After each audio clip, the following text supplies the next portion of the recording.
दोस्तों, अमेरिका और Israel Iran के सामने औंधे मुंह गिर पड़े हैं। ईरान एक से बढ़कर एक अटैक कर रहा है, नई नई मिसाइलें लॉन्च कर रहा है और इसके आगे ना तो इजराइल और ना ही अमेरिका का रडार और एयर डिफेंस काम कर पा रहा है। ट्रंप को मानना पड़ चुका है कि ईरान ने ऐसा अटैक किया है जिसकी उसको कल्पना नहीं थी, क्योंकि दुनिया की सबसे बड़ी यूएस एम्बेसी को ईरान ने फूंक डाला है। और इजराइल में तो मिसाइलों की बारिश हो रही है, यहाँ तक के शहरों में सन्नाटा पसर चुका है और केवल वॉर के सायरन सुनाई दे रहे हैं। आज युद्ध का 18वां दिन है, लेकिन ईरान ने इजराइल और अमेरिका के 12 बजा रखे हैं।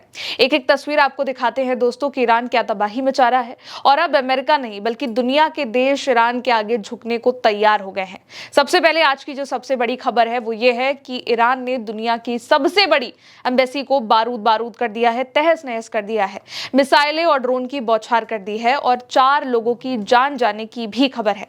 दोस्तों, इराक के बगदाद में दुनिया की सबसे बड़ी एम्बेसी है, अमेरिका की एम्बेसी है। इस पर ईरान ने अब तक का सबसे बड़ा अटैक किया है और अपना बड़ा बदला ले लिया है। ईरानी ड्रोन ने एम्बेसी पर यह सीधा अटैक किया, जिसमें ईरान ने सुसाइडल ड्रोन का इस्तेमाल किया।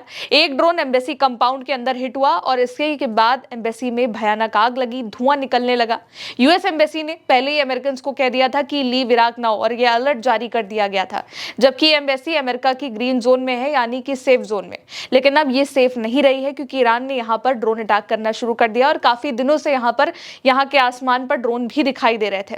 और अमेरिका का जो एयर डिफेंस है वो भी कमजोर पड़ चुका है, क्योंकि ये ऐसी वैसी एम्बेसी नहीं थी, दुनिया की सबसे सेफ थी। 104 एकड़ में है, अपना इसका पावर प्लांट है, वाटर ट्रीटमेंट प्लांट है और सेल्फ सस्टेनिंग सिस्टम था। CRAM रडार भी था, लेकिन ये रडार भी ईरान के ड्रोन को इंटरसेप्ट करने में नाकाम रहा है। और अब यहाँ पर सुरक्षा और बढ़ाई जा रही है ताकि ईरान के हमलों से बचा जा सके।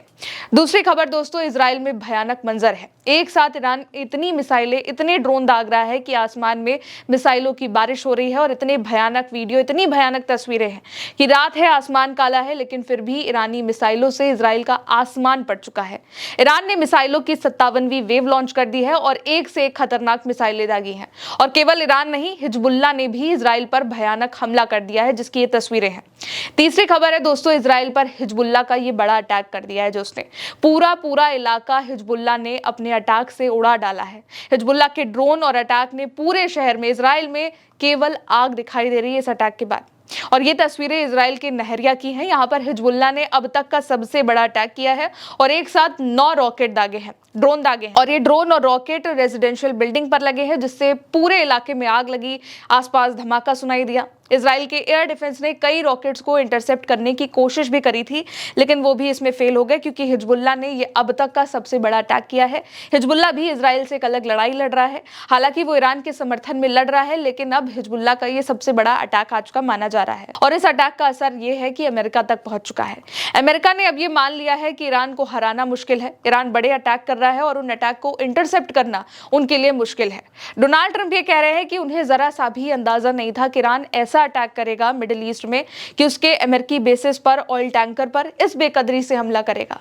ट्रंप ने यह कहा है कि Iran a nation of great power, tremendous power, no one expected them to attack the Gulf states, we were shocked. यानी कि वो अब पूरी तरह शॉक है कि ईरान इस तरीके के हमले कर सकता है। और उन्होंने यहाँ पर ईरान की तारीफ भी कर दी है कि ईरान एक पावरफुल कंट्री है। लेकिन अमेरिका की इस बटरिंग का कोई असर नहीं होने वाला है। आप 5वीं खबर देखिए। ईरान के विदेश मंत्री अब्बास अरागची ने फिर एक बार ट्रंप और नेतन्याहू को यह चेतावनी दे दी है, याद दिला दिया है कि वो युद्ध ऐसे नहीं रोक देंगे, क्योंकि बहुत जल्द ईरान की जीत होने वाली है।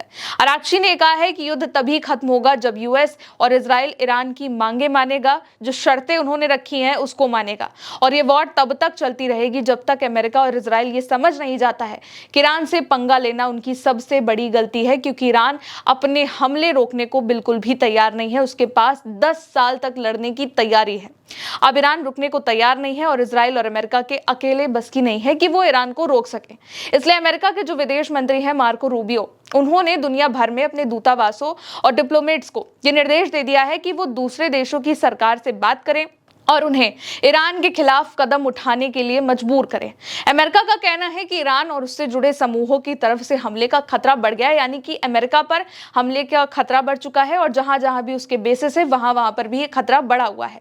इसलिए उसने सभी देशों को सतर्क रहने के लिए कहा है और यह भी कहा है कि वो हमारी मदद करें। अमेरिका ने अपने अधिकारियों से यह कहा है कि वो जल्दी से ही दूसरे देशों को समझाएं कि ईरान के खिलाफ अभी कार्रवाई करें।